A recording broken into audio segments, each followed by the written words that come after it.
सहनाववतु सहनौ भुनक्तु सह वीर्यङ्करवावहै तेजस्विनावधीतमस्तु मा विद्विषावहै।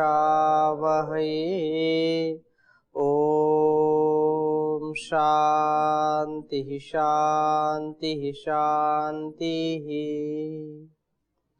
वैदिक जीवन पद्धति में हमने शौच के ऊपर पिछली कक्षाओं में चर्चा की थी और नियमों में जो शौच है वो प्रथम है। अगला नियम जो है वह संतोष। संतोष हमारे जीवन में बहुत आवश्यक है। बिना संतोष के हम संतुष्टि कह लें, संतोष कह लें, अपने स्वभाव में जब तक संतोष का आधार नहीं करेंगे, संतुष्टि का आधार नहीं करेंगे, तब तक यह कुछ भी हमारे पास हो हमको अभाव ही लगेगा। व्यक्ति का जब संतोष के प्रति जागरूकता पूर्वक व्यवहार होता है तो संतोष तो कुछ स्वाभाविक होता है। कुछ लोग जो है जन्म से ही संतोषी होते हैं और कुछ लोग जन्म से ही असंतोषी होते हैं कि उनके पास सब कुछ होने पर भी वे कभी भी संतुष्ट नहीं होते हैं। और कुछ लोग ऐसे हैं कि जितना है उतने में ही अपने को संतुष्ट रखना, उनके लिए जो प्राप्त है वही पर्याप्त है। ऐसी भावना से युक्त बहुत कम लोग मिलते हैं। तो महर्षि ने जो संतोष की बात कही है, तो संतोष का यदि हम स्वरूप समझें, क्योंकि संतोष के विषय में अनेक शास्त्रों में बहुत जो है उसका गुणगान किया गया है, संतोष का बहुत महिमा मंडन किया गया है और ये वास्तव में सत्य भी है। जब व्यक्ति संतोषी होता है तो उसको सब सुख मिल जाते हैं और यदि वो संतोषी नहीं है तो पूरे धरती का उसको राज दे दिया जाए, पूरे धरती का उसको सम्राट बना दिया जाए, यदि उसके अंदर संतोष नहीं है तो उसको कभी भी चैन नहीं आ सकता है। जो भी सुख है उस सुख की कामना, उसकी तृष्णा उसको कभी भी चैन की नींद आने नहीं देती है। और जो संतोषी है उसको दिन भर आराम से जो पुरुषार्थ में मिला उस पुरुषार्थ से, उस पारिश्रमिक से, उस जो है उपहार से अपने को ओतप्रोत करता है, उसी में संतुष्ट रहता है, उसका परिवार भी उसी में संतुष्ट रहता है। परंतु जो अपने को अधिक धन धान्य से भरना चाहते हैं, अपने को बाहरी सुखों की कामनाओं से उत्प्रोत करना चाहते हैं, बाहरी सुखों से अपने आप को संतोषी बनाना चाहते हैं, वे कभी भी संतोषी नहीं हो सकते हैं। क्योंकि ये जो बाहरी सुख है वो तो असीमित है। हमारी इंद्रियों की जो क्षमता है वो क्या है? सीमित है। हम उसका कभी भी जो है टक्कर नहीं ले सकते। तो संतोष क्या है, सबसे पहले इस बात को समझना चाहिए। और महर्षि ने लिखा कि योग सार संग्रह में, विज्ञान भिक्षुकृत यह ग्रंथ है, उसके संतोष के विषय में कहा, यदृक्षा लाभतो नित्यम, लाभतो नित्यमलम,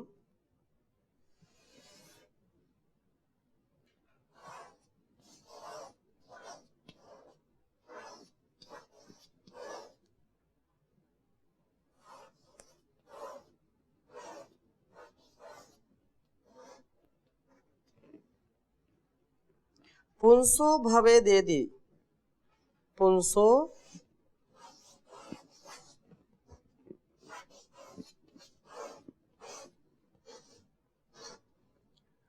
भवेदिति,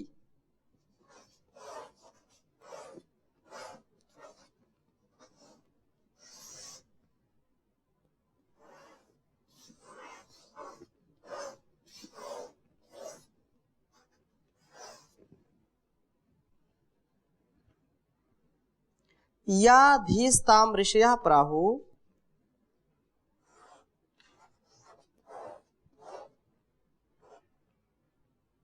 या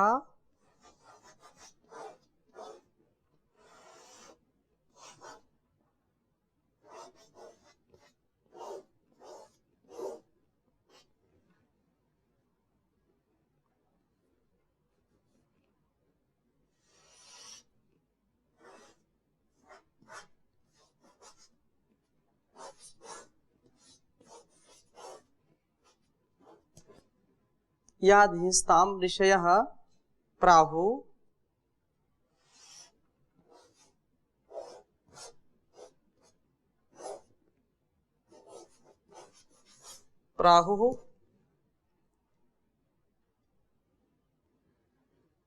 संतोषम सुख लक्षणम।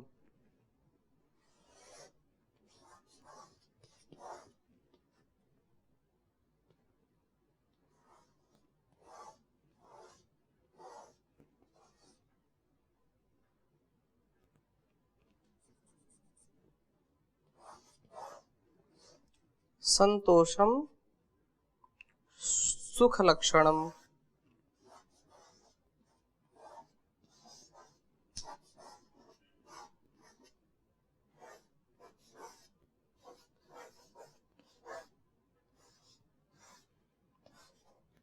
लक्षणम यदृक्षालाभतो नित्यम् अलम पुंसो भवेदिति याधीस्ताम ऋषयः प्राहुः संतोषम सुख लक्षणम् यदृक्षालाभतो नित्यम् अलम पुंसो भवेदिति याधीस्ताम ऋषयः प्राहुः संतोषम सुख लक्षणम। संतोषम सुख लक्षणम। तो योग सार संग्रह का यह श्लोक स्पष्ट कर रहा है कि यदृच्छा लाभ तो नित्यम, स्वतः जो धन से ही मनुष्य की तृष्णा जब शांत हो जाए और पुनः प्राप्ति की इच्छा ना रहे, ऐसी जो बुद्धि है पुंसो भवदेति या धीस्ता, धीर मान बुद्धि, ताम ऋषयः प्राहुः संतोष सुख लक्षणम। सुख का जो लक्षण है, तो ऐसे ही कहा कि जो स्वतः प्राप्त धन से ही मनुष्य की तृष्णा शांत हो जाए, अर्थात पूरा पुरुषार्थ करने के बाद, पूरा परिश्रम करने के बाद जितना भी हमको मिले और उसी से हमको जो शांति मिले, जो है हमको सुख मिले, उस और बाकी की इच्छा ना रहे, ऐसी बुद्धि को ऋषि लोग संतोष कहते हैं। या जो है यह विशेष रूप से बताया कि यह संतोष सुख का लक्षण है। यह संतोष क्या है? सुख का लक्षण है। और संतोष क्या है कि हमने पूरा पुरुषार्थ किया, किसी भी स्तर से, धन कमाने के स्तर से, विद्या प्राप्त करने के स्तर से, जो भी जीवन में हम करते हैं, अपनी ओर से पूरा पुरुषार्थ करने के बाद, पूरा जो है अपनी पूरी ताकत झोंकने के बाद, फिर जो कुछ मिले, उसको मिलने के बाद और इच्छा ना हो कि और क्यों नहीं मिला या और मिल जाता। ये क्या है? यही संतोष है।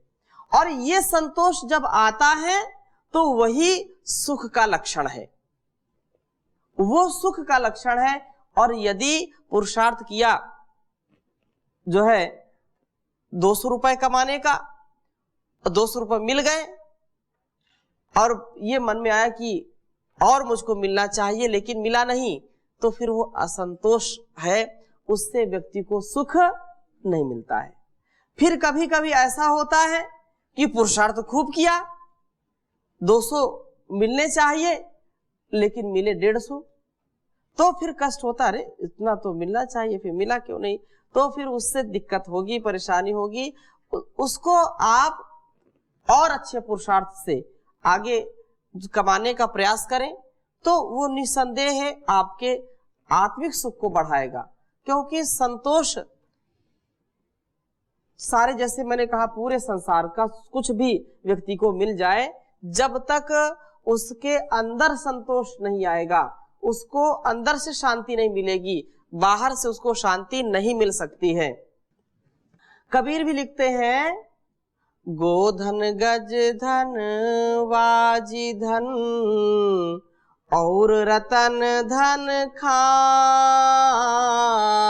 गोधन गज धन वाजी धन और रतन धन खान, जब आवे संतोष धन सब धन धूरी समान रे कबीरा, सब धन धूरी समान।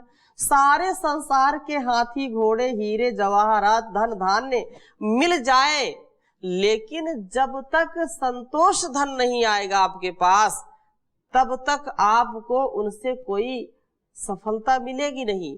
और जब संतोष धन आ गया तो सारे संसार का धन मिट्टी के समान है, उसमें कोई आसक्ति नहीं अपनी, उसमें कोई हमको तृष्णा नहीं है, उसके बिना हम कभी दुखी नहीं रह सकते, ऐसा भाव कहा। जी ओम स्वामी जी प्रणाम। जी प्रणाम। स्वामी जी, ये तो अच्छी बात है, लेकिन क्या अच्छे कार्यों में भी हमें संतोष कर लेना चाहिए? जैसे पुरुषार्थ करने में, आध्यात्मिक कार्य में भी तो संतोष अगर कर, इसमें तो फिर और आगे बढ़ना चाहिए, इसमें तो पूरा और बढ़ना चाहिए। अच्छे कार्य में तो करने की और इच्छा होनी चाहिए, इसमें जैसे होता संतोष कर लेते हैं, तो इसमें संतोष नहीं करना चाहिए, इसमें और अच्छे काम करने कर देते, इसमें संतोष कहाँ हुआ? अच्छे काम का निषेध करने की बात नहीं कह रहे हैं जी। अच्छा काम करते करते आप किस लिए अच्छा काम करते हैं? आपसे मैं प्रश्न पूछूं, अच्छे काम किस लिए करते हैं? आप क्या उत्तर देंगे? अच्छे काम इसलिए करते हैं ताकि उसके आत्म और समष्टि का कल्याण होता है। और यदि जितनी आप इच्छा से, जितने पुरुषार्थ से करते हो, क्या उतना हो पाता है? तो उसमें संतोष कर लेना चाहिए। यही तो बात है। आप चाहते हैं कि मैं एक दिन में सबको योगी बना दूं, सबको प्राणायाम सिखा दूं, सिखा पाते हो क्या? नहीं। तो क्या अपने पुरुषार्थ को आप बंद कर देते हो? क्या दुखी हो जाते हो? नहीं। आप अपने लिए जिम्मेदार हैं, आप अपने पुरुषार्थ को कभी न कम करें। आपका संतोष यह है कि आज मैंने 2 लोगों को भी योग सिखाया, अपने अनुभव से, अपने ज्ञान से 2 लोगों को जो है प्रेरित किया, और उससे उनके जीवन में जो लाभ मिल जाए, बस उससे आपने संतोष प्राप्त किया।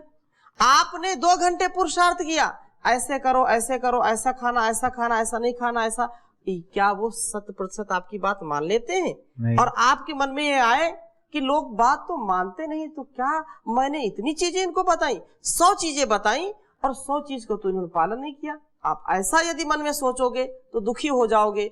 आपने 100 बातें बताई, ये आपका कर्तव्य है, आप अपने कर्तव्य को करते रहें, आप अपने कर्तव्य को छोड़े नहीं, और कर्तव्य करने के बाद जो कुछ भी मिले उससे अपने को आत्मिक शांति से अपने को ओतप्रोत करना, ये संतोष है। करने का संतोष नहीं, उसमें जो फल प्राप्त हुआ उसमें संतोष करना, फल में प्राप्ति में संतोष। फल की आशा नहीं रखना, यदि फल की आशा रखोगे तो दुखी हो जाओगे। हाँ, समाज का कार्य करते करते चाहे दुख मिले, कष्ट मिले, आपकी बातें लोग कितनी मानते हैं कितनी नहीं मानते, 100 लोगों को आपने बात बताई और उसमें से यदि 2-4 ने भी ग्रहण कर लिया तो आप उसी में संतोष करो, उसी में आपको शांति होनी चाहिए। कम से कम मैंने एक व्यक्ति को तो ठीक कर लिया, पूरे संसार को तो ठीक नहीं कर पाए। 100 लोगों को आपने योग सिखाया और उन 100 में से 2-4 ने ही आपको सुन करके, आपको कह करके, आपके द्वारा जो बताया उन्होंने थोड़ा सा दशांश भी किया, तो आपको उसी में संतोष करना चाहिए। भाई मैंने अपना कर्तव्य किया और ईश्वर जो मुझको सामर्थ्य दिया उसका सदुपयोग किया है, लोग उसका लाभ लें तो अच्छी बात है, मैं तो अपना कर्तव्य करता रहूंगा, ये संतोष है। और इसी में सुख है। और व्यक्ति पूरा पुरुषार्थ करे और बोले कि जो मैं कह रहा हूं, जो कर रहा हूं, वो दुनिया करे, और कर नहीं रही तो दुखी होगा स्वयं, उससे उसका जीवन ही नष्ट होगा। कोई व्यक्ति जो है पूरे दिन दुकान खोलता है, पुरुषार्थ करता है, किसी की दुकान में 1000 की बिक्री होती है, और कोई व्यक्ति 1 घंटे में आकर के दुकान खोलता है, 10,000 की बिक्री करके चला जाता है। तो उसको अपने विवेक, अपने पुरुषार्थ और अपने जो है ज्ञान स्तर को बढ़ा करके और अच्छा प्रस्तुत करने का प्रयास करे।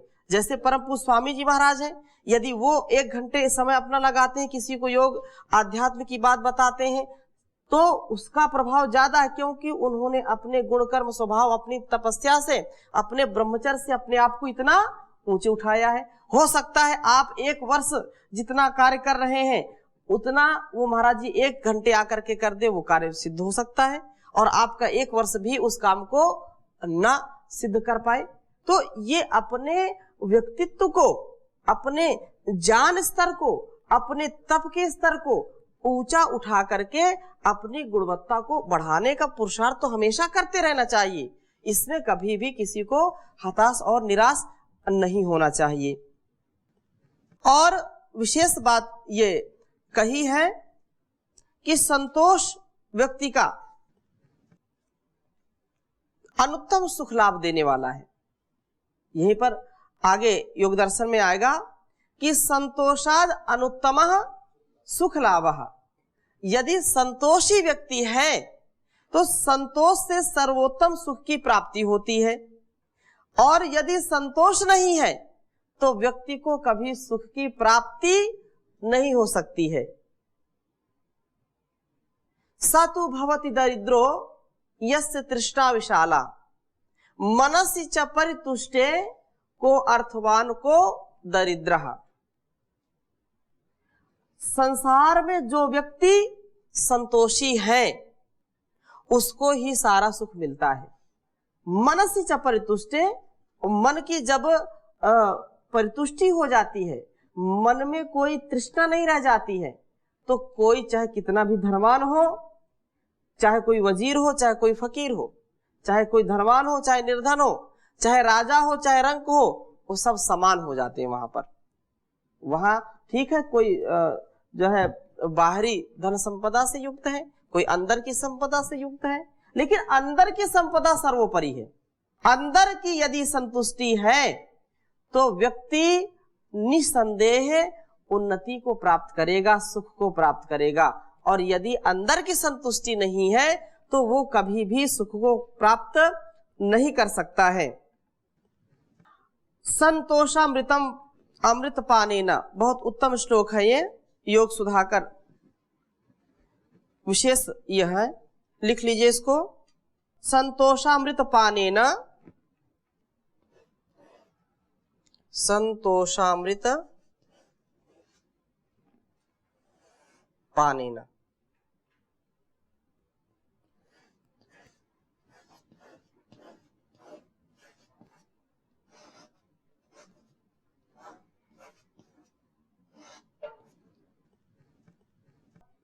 संतोषामृत पानेन ये शांता तृप्तिमागताः।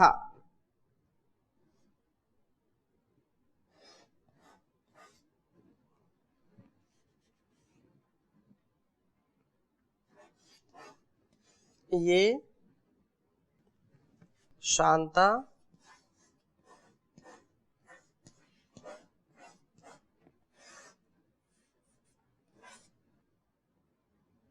शांता तृप्तिमागताः।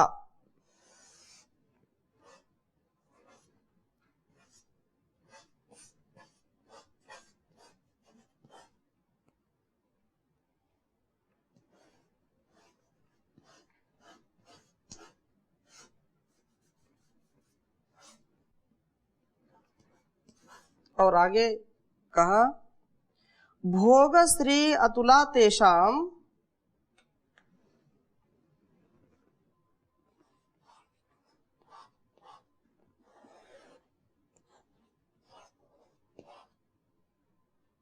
भोग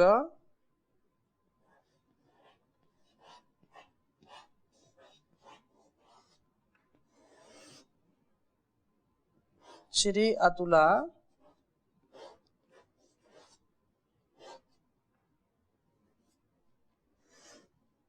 तेषां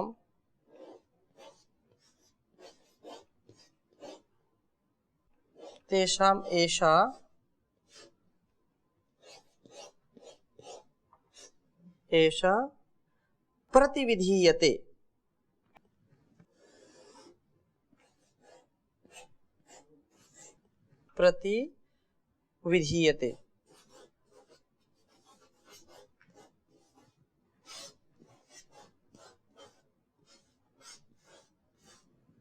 संतोषामृतपानेन ये शान्ता तृप्तमागताः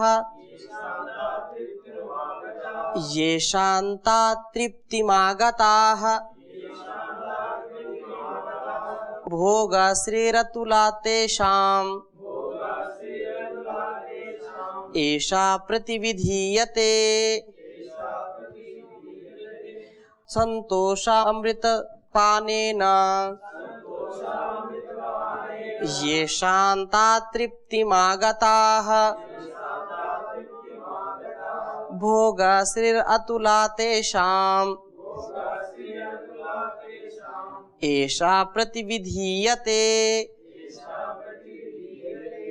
तो जो योगी संतोष रूपी अमृत का पान करके तृप्त हो चुके हैं, संतोषाम अमृत पानेन, संतोष रूपी अमृत का पान करके जो शांत हो गए हैं, जो तृप्ति को प्राप्त कर चुके हैं योगी, उनके लिए भोग श्री अतुला तेषाम ऐसा प्रतिविधीयते, उनके लिए यह अतुल भोग संपत्ति तिरस्करणीय है।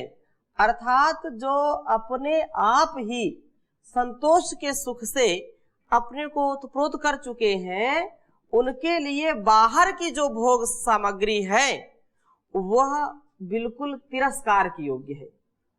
अर्थात यदि अंतःकरण से, अंदर से हम धनवान हैं, अंदर से गुणवान हैं, अंदर से हमारा स्वभाव उच्च है, अंदर की जो संपत्ति है उससे युक्त है, तो बाहर की संपत्ति से कोई विशेष लाभ नहीं है, क्योंकि वो तो संसार के व्यवहार के लिए है।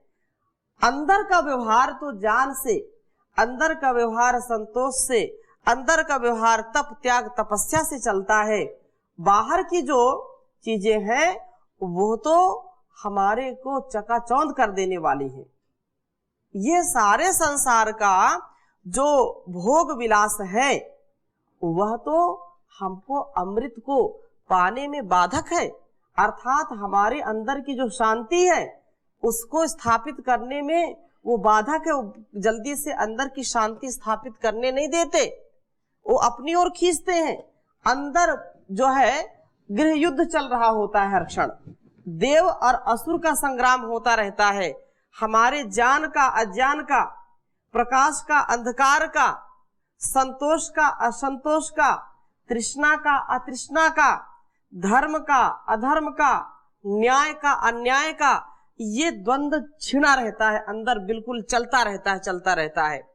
लेकिन इसमें विजय किसको मिलती है? जो अपने ज्ञान को बहुत ही उच्च शिखर पर रखता है, छोटे छोटे स्वार्थों में नहीं फंसता है, जो हिरण्मयन पात्रेण सत्यस्या पिहितम मुखम तत्वम पूषण अपावृणु सत्य धर्माय दृष्टये, जो इस संसार की बारीकियों को समझता है वह व्यक्ति इस पे फंसता नहीं है, और जो इसकी बारीकियों को नहीं समझता है वो छोटे छोटे स्वार्थों में फंस जाता है, छोटी छोटी चीजों में फंस जाता है। जैसे एक श्लोक आपको बताया था कि संसार में जो विषयी पुरुष हैं, जो अपने जीवन में वासनाओं को जो है ध्यान में रखते हैं, कामनाओं को ध्यान में रखते हैं, जो अंदर की पवित्रता है, साधना है, उसका ध्यान नहीं रखते, वे उनका जीवन मच्छर के समान होता है। कहा विषयों का जो सेवन है वो विषयों का सेवन मनुष्य को मच्छर का जीवन जो है बना देता है। जैसे विषयगणा का पुरुषम करोति वशवर्तिनम न सत्पुरुषम बध्नाति मशकमेव ही लूता तंतुर न मातंगम। ये बात आई श्लोक में कहा कि संसार में जो विषयों का ध्यान करने वाले हैं अर्थात अपनी इच्छाओं की पूर्ति के लिए लगे रहते हैं, वे ऐसे फंस जाते हैं जैसे कहीं मकड़ी का जाला लगा हो और मकड़ी के जाले में मच्छर जाकर के फंस जाता हो। विषय गणा का पुरुषम करोति वशवर्तिनम न सत्पुरुषम। जो सत्पुरुष हैं, जो ध्यानी है, जानी है, विद्वान है, धीर है, गंभीर है, उनको संसार में कोई फंसा नहीं सकता। कैसे नहीं फंसा सकता? तो कवि ने कहा कि बधनाती मशक मेव ही लूता तंतुर न मातंगम। जो कायर है, कापुरुष है, बुजदिल है, कमजोर है, कामी है, क्रोधी है, छली है, लोभी है, लंपट है, उनको जैसे मच्छर को मकड़ी का जाला फंसा लेता है वैसे ही उनको फंसा लेते हैं यहाँ के विषय, यहाँ के ये ऐसे दुर्गुण दुर्व्यसन उनको बांध लेते हैं। उनको कभी भी जो है मुक्त नहीं करते। मच्छर को कभी आप देखो वो उसी में भुनभुनाता रहेगा लेकिन उससे निकल नहीं पाता है। लेकिन जो सत्पुरुष है उनको इस संसार का कोई भी विषय, कोई भी प्रलोभन फंसा नहीं सकता। कैसे नहीं फंसा सकता? जैसे मकड़ी का जाला मच्छर को तो फंसा लेगा लेकिन हाथी को नहीं बांध सकता है। कि बांध सकता है? कितनी भी कोशिश करे मकड़ी का जाला हाथी को कभी बांध नहीं सकता है। वैसे इस संसार के जो भोग हैं, जो वासनाएं हैं, तुच्छ है, बिल्कुल मकड़ी के जाले के समान है। और जो सत्पुरुष है वो हाथी के समान है, उनका वो बाल बांका भी नहीं कर सकता मकड़ी का जाला। इसलिए हमारे जीवन में ऐसा भाव आए। संतोष की चर्चा आगे हम और करेंगे, अभी यहीं पर विराम देते हैं। ओम शांति शांति शांति।